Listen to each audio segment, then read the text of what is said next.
Hey there guys, my name is Marcus, and in this video I'll show you a simple way how you can easily format a flash drive in Windows 11.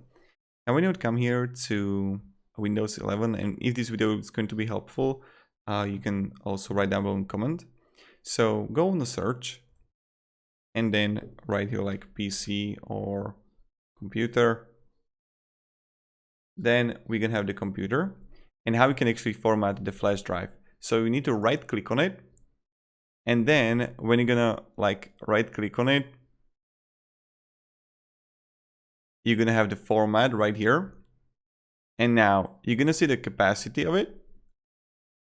Then you're gonna see the file system, the allocation unit size. You can leave it like this. And then you need to click start. So this is pretty much it, how we do it.